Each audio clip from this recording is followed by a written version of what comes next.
A Yahoo fact check of recent is straight garbage. The article claims Fulton County, Georgia only found 315 illegal votes in 2020 and calls any higher number a lie. Reality and data proves that the 315 figure is only the number of double voters they referred for prosecution in 2022. The 315 is the tiniest slice they finished prosecuting, not the total illegal votes.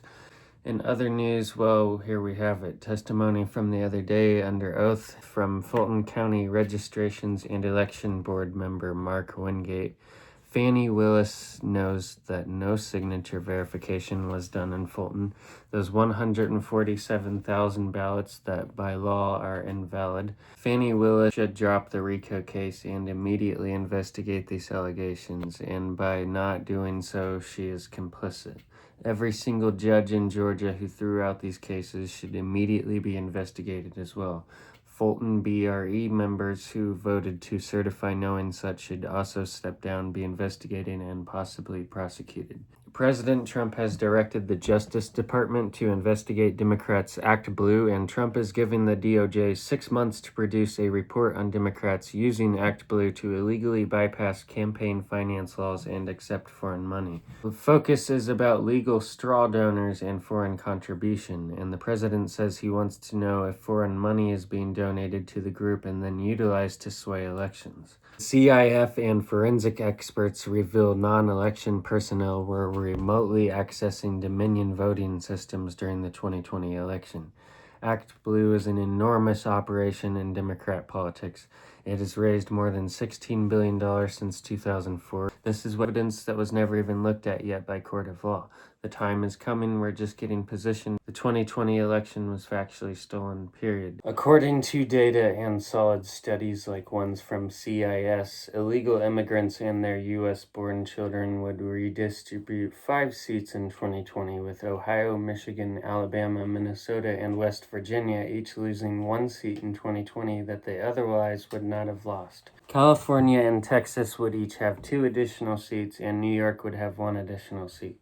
Illegal immigrants alone in the 2020 census would redistribute 3 seats, with Ohio, Alabama, and Minnesota each having 1 fewer seat than they otherwise would have had, while California, New York, and Texas will have 1 additional seat. Looking at only non-citizens, they redistribute 8 seats, with Ohio, Michigan, Missouri, Minnesota, Alabama, Idaho, West Virginia, and Rhode Island each having fewer seats in 2020 due to their presence of non-citizens in other states.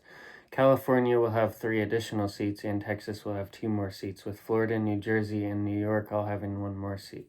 Democrat-controlled states have factually gained more congressional seats and voting power by welcoming in and harboring illegal aliens and using non-citizens. This warped representation is carried over into the Electoral College. Congress must put an end to this electoral influence of non-citizen populations. Proposition 50 was still wrong and cheating, no matter what a liberal activist judge of recent declared. Of course, Newsom was not focused on fixing California's crime nor stopping the mass exodus of families and businesses, but no, of course his focus is on keeping power. As 1% openly anti-American fascist tyrannical country and people-destroying traitor Dems like Gavin Newsom do. President Trump's call to find 11,780 votes in Georgia was not fraud nor wrong. Instead, it was merely about ensuring election integrity, and it was pushing for a thorough review of potential irregularities. It was his legal right as a candidate to do so. Vote records should be scrutinized to protect democracy. No evidence shows his intent was illegal. Notice how on a red versus blue U.S. states map that majority of the states that Kamala Harris had won in had or likely even still has no voter ID requirements. Places like California, New York, Washington, Oregon, Virginia, and etc. A very common theme, as you can see, whereas a lot of the places like the majority of common sense more American states are as red as the stripes on the American flag, baby, because majority of real Americans with traditional American values and common sense support red, like myself. Voter ID and deporting illegals are 80-20 issues, as seen most often. Hakeem Jeffries called the SAVE Act, which would help enforce voter ID, well, he called that voter suppression. And then even worse, when confronted about it, he lied and tried to say that he never said such a thing, even though we have video proof of him at a press conference saying so, where he also displayed divisive anti-American banners saying things such as the Republican recession and crashing the economy. And he is on camera saying such, and you can see it for yourself. This is like Biden and Harris all over again, where they too are all on camera going back on nearly every valuing claim she or they ever made. Both of them lied nearly nonstop, as do all Dems.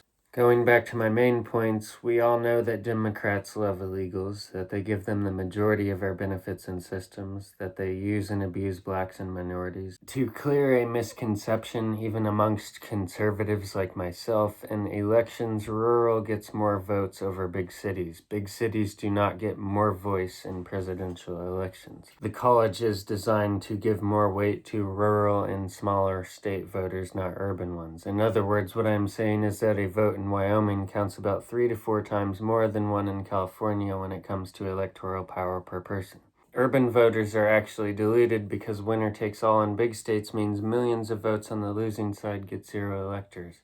The USA is indeed a democracy, just not a direct democracy, just a little bit different. A representative democracy or a democratic republic, not to be compared in any way or in any similarity to the Democratic People's Republic of Korea or North Korea for short, which is entirely the opposite of our democratic republican systems. Dems only threaten, hurt, and harm us. Such can be seen in their even recent actions in Virginia, taxing Americans and bestowing BS communist terrorist agendas like crazy. A sickening list. I will do a piece on that soon. Virginia is about to be the new California. On the Voting Rights Act, the Supreme Court is not gutting the Voting Rights Act. It is just forcing Congress to fix a 40-year-old formula that lets Democrats get to decide which state gets punished based on 1970s racism. The only people losing rights are, well, the ones thinking they have the right to cheat, rig, steal, and sway elections in their favor. To think all of this would have stuck like a tick without being exposed had Trump not single-handedly exposed and felled the deep state. But we got a lot more deep state enemy within hostile force felling to do before the deep state swamp in America is once and for all finally gone. Republicans protect elections. They do not suppress and threaten them in their entirety like Democrats do. There was a bill some lib brought up to me about gerrymandering and why Republicans shut down a vote to ban gerrymandering. We did not vote for that bill because it was not about banning gerrymandering. It was a partisan Trojan horse. The bill let independent commissions draw a line, but the standards baked in, like communities of interest, are so vague that Democrat lawyers can twist them to pack our districts while Democrats keep theirs safe. Every state we've let reform under Dem rule ends up with one-party lock in the state looking, well, like California, Minnesota, and Oregon.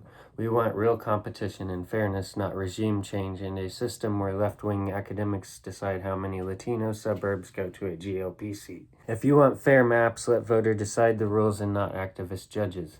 Newsom's move is straight up illegal. Article XXI of California's Constitution says redistricting happens every 10 years, is census-based, and through a nonpartisan commission.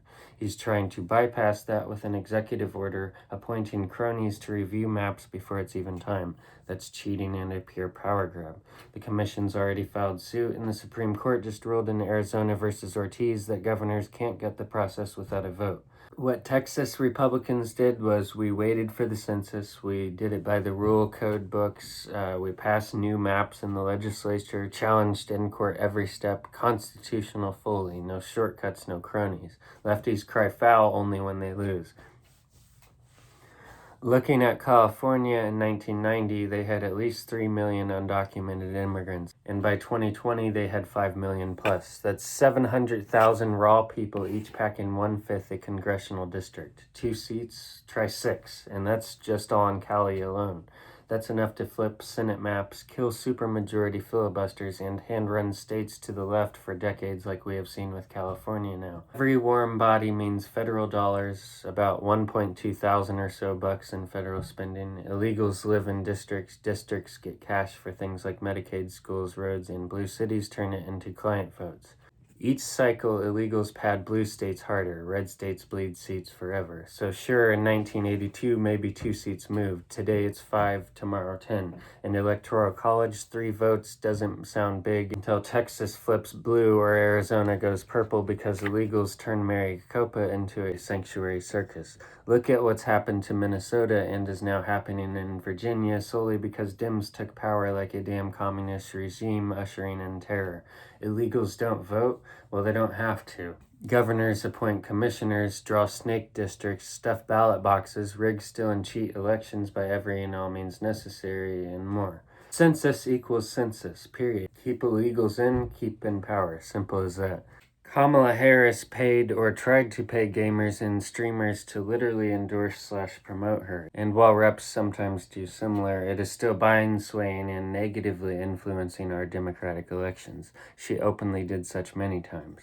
There's a difference between actual supporters showing him off like we saw happen with President Trump and what happened with Kamala, swaying people who literally came out and verbally on camera said that they did not want her support. Stop trying to bribe voters who are not even politically inclined like Kai Cenat. Another case, no, Trump did not lose on the merits. Most dismissals were for standing, a technical dodge meaning he wasn't directly injured, even though the real fraud hurt his voters. Over 30 cases won procedural rights. Observers let in, illegal ballots thrown, counts fixed. They factually proved enough to force fixes. The rest was just legal theater. Independent reporter David Kite found more than 1,000 people are registered to vote from a single address in Fulton County, Atlanta, Georgia.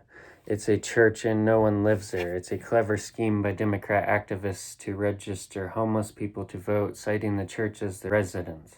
In one block, Mr. Kite and his team found 2 churches that have registered over 3,000 people, likely another byproduct of your dear leader Soros.